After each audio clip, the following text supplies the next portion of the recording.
guess what? It's that time again. We have a beautiful drop of stones for you. This is the last drop of this year. We've made it a full year in our new studio, and we want to thank everyone for all of the support and continuing loving of all of the stones and the creations that we bring into being. So we're here to show you an amazing array of gorgeous pendants, mostly. A few other pieces here, some earrings, a happiness necklace, but mostly an incredible array of pendants. You know, this time of year, December, you know, Christmas, this time of giving, remembering what's important to us, remembering our gratitude, remembering the people we love. We want to share with you gifts that we feel continue to give over time. A stone as an ally, a stone that marks something that is special, that for years and years to come can be handed down generationally or gifted to a dear friend going through a hard time. These stones, in my life at least over the last 30 years, and how I've had it reported to me over those 3 decades, the stones so influence and so touch our hearts and our lives in so many beautiful ways. So without further ado, we have a beautiful drop of stones for you today. So I get to show you all the new pendants. Procure a lot of my rose quartz rough from Madagascar. The star rose quartz, some beautiful saturation, but there's something very cool that happens in Brazil, and I notice it happens in different kinds of quartzes. What it does is it lays down, the crystal activity lays down in such a way with some kind of inclusions that creates kind of this asteristic quality that plays with the light. And that's like how we have Herosol quartz, and it has that very wild way that it plays with light. This rose quartz has that same quality. So it almost isn't quite as see-through or translucent or clear as some of the other rose quartz from Madagascar, but the way that it softly plays with the light is just a beautiful and unique quality. And this piece is gorgeous, big and beautiful, and with sliding bead and dangles. This Botswana agate, it's a peach Botswana agate. But I got so excited about the stones that I was finding, and this one pendant was my pick, my favorite pendant of the ones I cut out of the peach Botswana agate. And the reason being is we kind of have a theme actually in this drop of being able to capture these spots where the agate and the quartz are mixing. So oftentimes when a geode forms, it will have a thick agate band, and then we'll have all of the quartz crystals growing inside of there. Really beautiful. And again, this one is on sliding knots. I haven't had a piece of Kunzite for a while. Kunzite, this is out of Pakistan, and Kunzite for a while had a really, especially from Pakistan, had kind of a bad reputation with having irradiation. Whether or not the stones were irradiated to change the color of the stones, but it sent me back a bit. And so at one point, I ended up having all of the rough gone over with a Geiger counter to make sure that all of our rough was radiation free. And these pieces of Kunzite, you know, I probably purchased at least 18 years ago. I've maybe cut 5 or 6 of these over the last 10 years or so. It's very unusual. It's fluorite crystals embedded inside of quartz, and when you get really close to the stone, you'll actually see that there's like a round, empty hole inside the quartz, this little fluorite crystal inside of that hole. You can kind of see that they're suspended in there. This material is out of Madagascar. It came from a wonderful, wonderful man who I am so grateful I had an opportunity to have a relationship with in all the years I would go to Tucson, who always turned me on to some really, really interesting rough, and that was Bob from Love is in the Earth. Melody wrote the book Love is in the Earth, but Bob, a lot of the crystals that were pictured in those books were part of his collection. And he was always so generous with information, so generous with turning me on to new stones.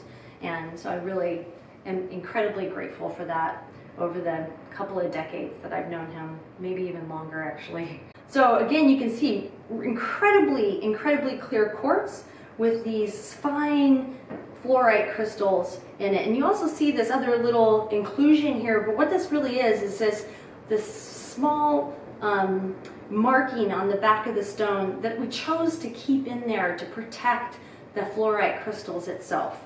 And it's a natural formation inside of the quartz. This stone, again, is with the sliding bead and the dangles. And this one is Herosol quartz. So Herosol quartz is a clear quartz, but it has the same way that the crystal pattern lays down and the inclusions that are in it and the ways that they uniformly lay down inside the stone. When the sun hits that, it creates a really beautiful and interesting play of light, the way that the quartz works with the light. And one of these stones, I really just love Herosol quartz. It reminds me so much of the moon and the moon cycles, a soft, to me it feels like being bathed in the moonlight. So check out this moonstone. Now this is a very, very large piece of moonstone. Getting a pendant piece this size is challenging to find rough to work that has the integrity to hold up to this kind of size of a piece. And this piece is really cool because it has this gorgeous stripe going down one side as the rainbow on it, but then the rest of the stone has a beautiful purple blue flash of light. This material comes out of India, and it's a very gorgeous, large piece of rainbow moonstone. Amazonite. Amazonite. I have my Amazonite on today. This piece that I have on is a piece I made for my mother, I don't even know, like 2 decades ago at least. It had kind of a larger pendant piece in the center. As she got older, she's in her 80s now, she got older, it became a little heavy for her to wear, and she ended up gifting it back to me, and I've been wearing it a lot lately. Amazonite is one of the very first stones I ever cut. Back in '93 when I first started cutting. And it's a stone that is incredibly precious to me in the origin story of why I started cutting stones and what kept me going in the understanding of what's there for us and listening to and befriending the mineral kingdom. So this gorgeous piece of Amazonite is Brazilian Amazonite. It has a really bright color.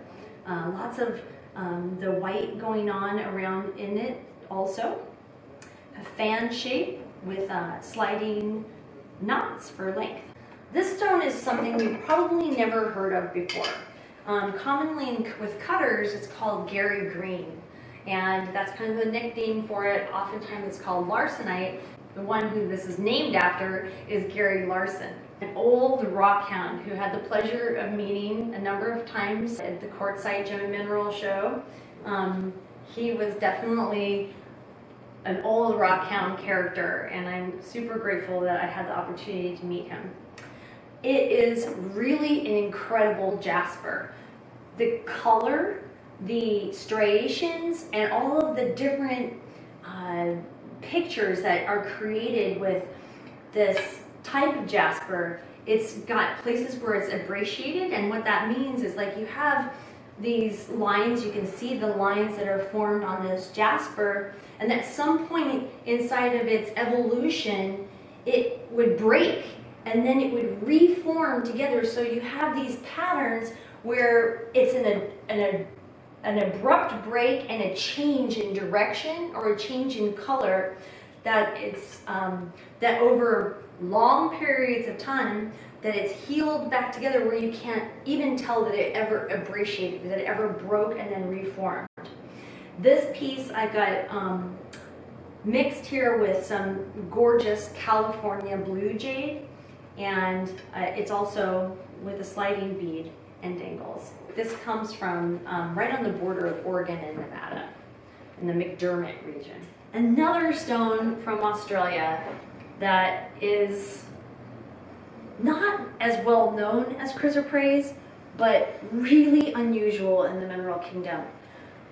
This is by far, in the 30 years that I've been cutting, the most beautifully saturated, largest prehnite pendant I have ever cut. Gorgeous, gorgeous color.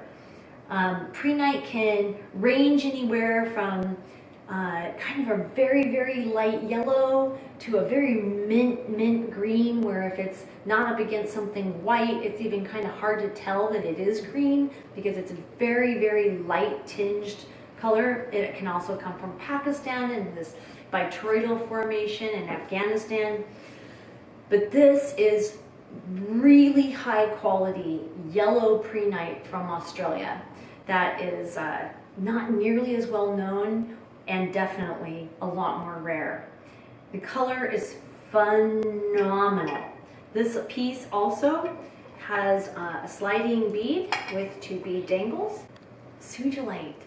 So again, here's one of these stones that has such a colorful, amazing history and story about how we've worked with it, how it came to us, all of it. Sugilite comes from the Kalahari, well, this Sugilite comes from the Kalahari Desert of South Africa, right on the border of Namibia. And there they mine manganese. The original Sugilite, which is named after Dr. Sugiyama, was found in Japan, I think in like 1948, something like that. And it was only found in sort of a yellow-brown color, but the mineral formation itself was identified as Sugilite. Sugilite, when it was found in the Kalahari, was like 1978, I think, was like the first time that we saw Sugilite in purple coming to the United States, and it just took all of the rock world's heart by storm, because having that saturated and beautiful of a colored purple stone that was beautiful to cut, and there are pieces that are translucent. This is a very, very unusual piece of Sugilite because we have the beautiful purple color going on the bottom. We've got the manganese inclusions here, but this up at the top, this pink Sugilite that's at the top where it's mixing with the quartz, is called sugar Sugilite, where it comes in this really pink, beautiful color. And here's your back on that. We've been cutting a lot of really beautiful Sugilites, and there definitely will be more to come. Maybe it has something to do with it being the gift-giving season and Christmas, but there is definitely a theme here in the pendants that we're showing this time around. Every single one of these seems to me as if it's a very rare type or a very interesting, something really unique about every single piece that we're showing today. And this one is no exception. This has been called dogtooth amethyst. And the reason being, and I wish I would have pulled like a little piece of rough to actually show you what it looks like before I start cutting it. But it has like, the crystals themselves like kind of look like a dog's canine tooth that's been pulled out. So that's what the crystal itself when we're starting looks like.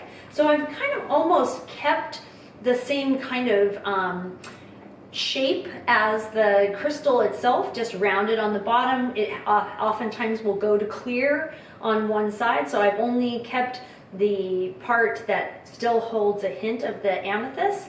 But when you look through it, you can see that it has all this chevron formation, like literally these angular geometric forms in gradations of color, so that how they were laid down. So you have like kind of a darker amethyst and it goes light, and then a little bit darker and it goes light, and then you have your really distinct, there's almost like kind of a whitish band, and then it goes to a little softer lilac purple on the bottom. And that, my dear ones, dogtooth amethyst. Earlier, I was talking about how agate is usually the outside formation that can happen in a geode, the agate bands on the outside, and then inside it can grow into crystal clusters. And if you see an amethyst geode, that's what it looks like. Well, the same things happen here inside of this fabulous, fabulous agate. Again, I'm not really clear on the origin. I collected a lot of jaspers and agates when I was living and cutting in Oregon and doing shows in Oregon for a long period of time back in the 90s. I can't remember anymore, or didn't document well enough for me to remember the hundreds of agates that I collected when I was in Oregon. But this is one of them.